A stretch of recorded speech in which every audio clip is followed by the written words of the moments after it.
Economía Hoy, con Gerardo Corrales. ¿Cuáles estrategias consideran ustedes más efectivas para proteger a las empresas y consumidores de los riesgos derivados de la volatilidad del tipo de cambio? La pandemia, por elementos no atribuibles a los consumidores, a los deudores, a las empresas, los flujos de caja empezaron a volverse negativos. Y entonces la normativa prudencial, en condiciones coyunturales de emergencia, cambió y le permitió a los intermediarios financieros mantener la calificación de riesgo que tenía el deudor antes de la pandemia. Y le permitió a los intermediarios financieros hacer tantas readecuaciones, refinanciaciones, ajustes, como pudiese demostrar el deudor que eliminándose ese elemento coyuntural hay capacidad de pago. A mí me parece que si eso no se da, y me preocupa que nadie lo ha mencionado, ni el Banco Central, ni el CONACYF, que no tiene presidente, ni la SUGEF, que no sé en qué está, ¿verdad? Y yo me preocupo, aunque ya estoy pensionado y no es problema mío, ¿verdad? Pero me preocupo porque yo estuve ahí. No hay nada peor que una crisis de liquidez, insisto en eso, yo la viví, no hay nada peor que una crisis de liquidez. La falta de liquidez mata a las empresas, la falta de liquidez hace que los deudores no puedan pagar y pierden sus garantías. Entonces, de emergencia, yo creo que el Banco Central, como ente rector del sistema financiero, aunque sea un objetivo secundario olvidado que está ahí, debería procurar que esa normativa prudencial se aplique. Y en segundo lugar, me extraña muchísimo, pero muchísimo, que antes de todo esto, el Banco Central salía a la opinión pública a decir: no se endeude en la moneda diferente a la que usted gana sus ingresos. Y si ustedes ven cómo está creciendo el crédito en dólares, porque nuestra población no tiene educación financiera, nuestra población es de puro flujo de caja. Me alcanza, no me alcanza, me llevo la pantalla, aunque sean dólares. Y viene hoy la Expo Móvil y los bancos están como locos, no importa si son chinos, si son gringos, europeos. Yo quiero ver a esos clientes dentro de 3 años con las baterías chinas, a ver qué van a hacer. Bueno, el tema es que debería el central advertir y decirle a los ciudadanos: no se embarque, porque esto en cualquier momento rebota, aunque sea después de Chávez, pero esto va a rebotar en algún momento. Yo estoy seguro de que esto va a rebotar. Y entonces, ¿qué pasa si no hay esa medida? Que se le pone un techo a la devaluación, porque cuando el tipo de cambio empieza a devaluarse, empieza el llanto de 800,000 deudores personales que tienen deudas en dólares y ganan en colones. Y los políticos dicen: 800 por 3 que habitan en la casa, ya gané la elección. Vamos cerrando, Gerardo. Y entonces hay que ponerle un techo a la devaluación. Y finalmente, yo también, como ente rector del sistema financiero, le diría ya a la SUGEF y al CONACYF: si usted le quiere prestar a un deudor que no genera dólares, entonces aumente la suficiencia patrimonial, aumente la provisión para incobrables, aumente la tasa de interés, porque ahí usted va a tener mayor riesgo. No se engañe. Y si no, al final, todos nosotros, como siempre pasa, taxpayers, nos va a tocar asumir esa deuda.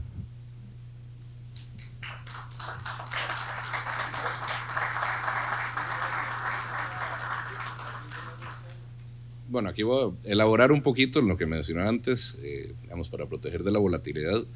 Aquí nos pasa un poco lo que pasa con las dos Costa Ricas, la que está en zona franca y la que no. Para una empresa grande es muy fácil tener acceso a los mercados internacionales, a coberturas. Para el resto, nosotros los mortales estamos fritos, entonces nos toca convivir con la volatilidad, no hay otra. En este sentido, por eso es importante que no se generen distorsiones, lo que mencioné anteriormente, elaborando un poco con lo que acaba de mencionar don Gerardo para no repetir. Digamos, también tenemos otro fenómeno, y es sencillo: el que hace unos años ganaba $2,000, mira, me alcanza para la hipoteca 200,000. Ahora ese mismo monto son $2,500. Hombre, ya me puedo ir por la casa de 250,000. Entonces, hay un incentivo perverso para el mismo deudor de meterse ahí. ¿Por qué? Porque me alcanza mucho más, me puedo endeudar más.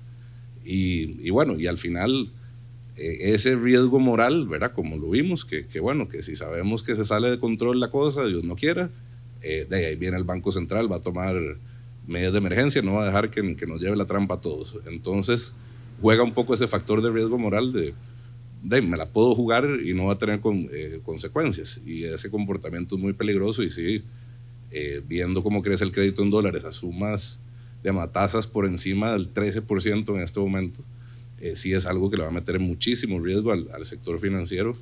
Y bueno, don Roger en una conferencia lo mencionó y básicamente le tiró el churuco a su jefe. A mí me parece que es algo que el Banco Central debería estar involucrado mucho más activamente de lo que está en este momento. Déjate de vos el micrófono porque ahora te toca responder primero. Repetido. Sí. Toma agua si querés. No, mentira. Pregunta. Sí.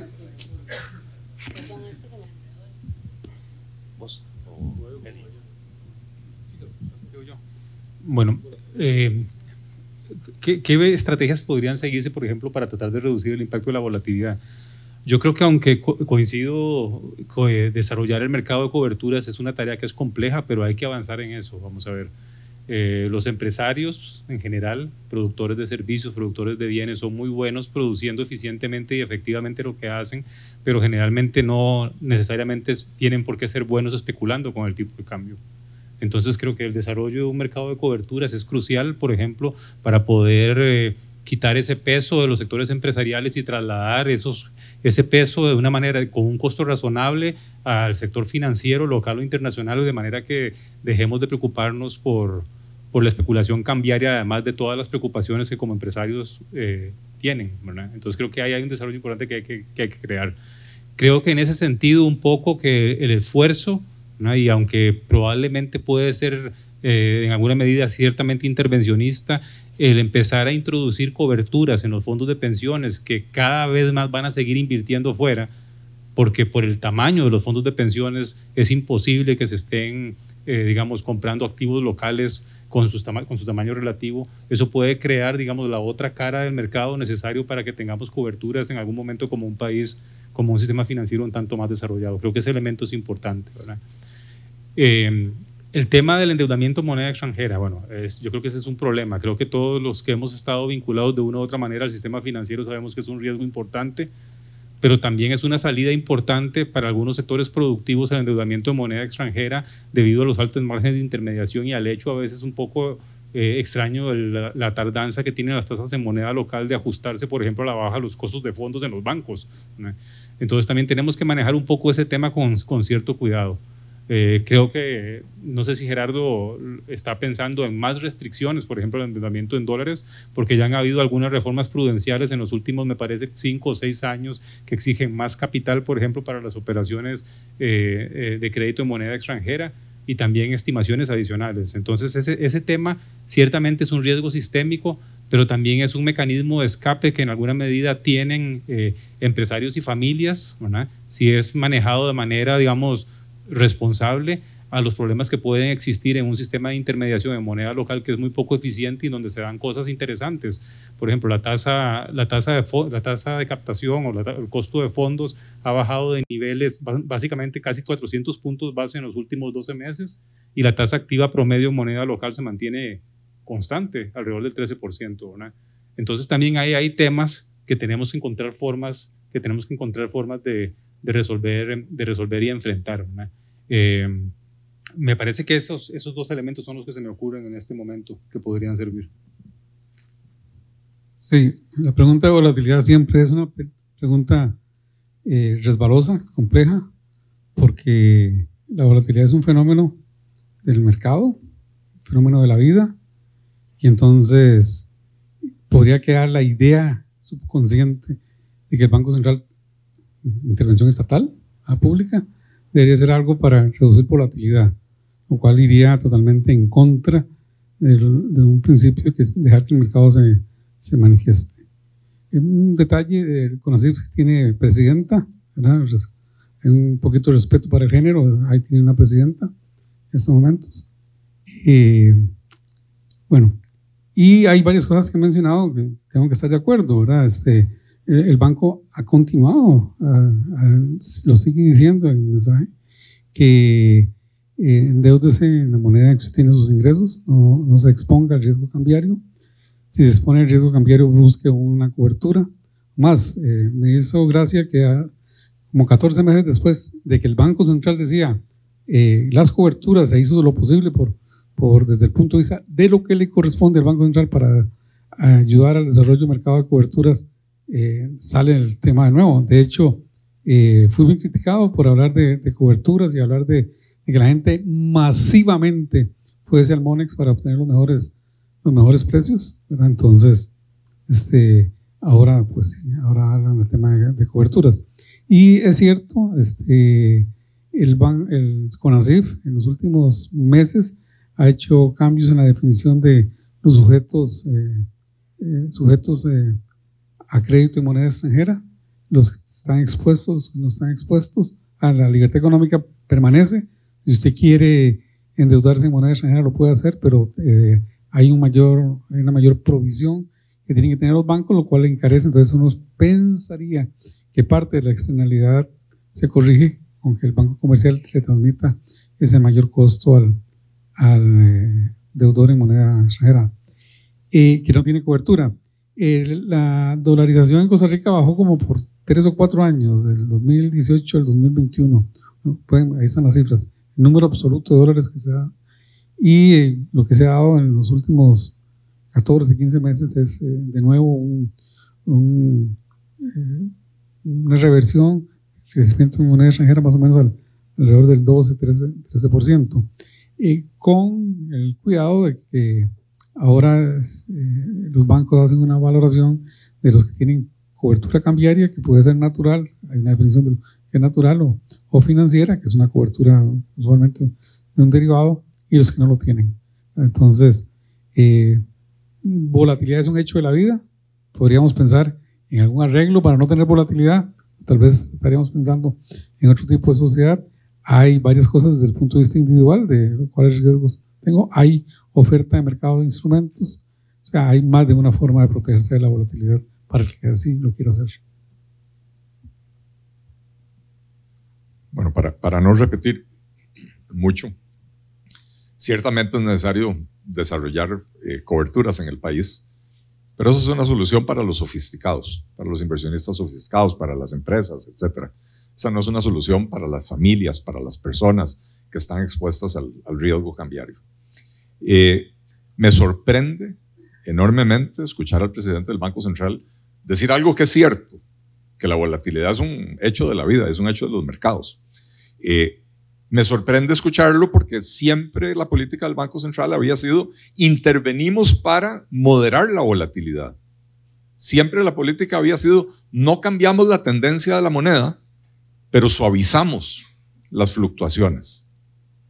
Y ahora resulta que el presidente del Banco Central dice que no, que el Banco Central no tiene por qué intervenir cuando hay volatilidad, todo lo cual refuerza lo que dije en mi primera intervención. Hay una política del Banco Central que no es aparente, o sea, es evidente, pero no la explican, ¿verdad? Hay una política del Banco Central para mantener una tendencia de apreciación del colón, o me da la impresión de que ya están satisfechos con el nivel y que están defendiendo el fondo en este momento. Y todo esto me lleva a salirme un poco del canasto, de mi librillo, y voy a mencionar algo que nunca he propuesto, pero es el tema de la dolarización de la economía. Cuando la política económica, incluyendo la fiscal y la monetaria, no se están desarrollando con transparencia, cuando a los agentes económicos les cuesta entender para dónde van las cosas, cuando es difícil hacer predicciones, pronósticos, cuando esa política está provocando un estrés financiero enorme para buena parte del sector productivo nacional, entonces es hora de restarle grados de libertad a quien tiene el poder de dictar esa política económica. Cerremos y ahora Y seguís porque la pregunta viene La por siguiente ese pregunta es lado. sobre la dolarización. Entonces, creo que este es el momento para considerar la dolarización. Ya hablaremos más entonces. Economía Hoy, democratizando la educación financiera.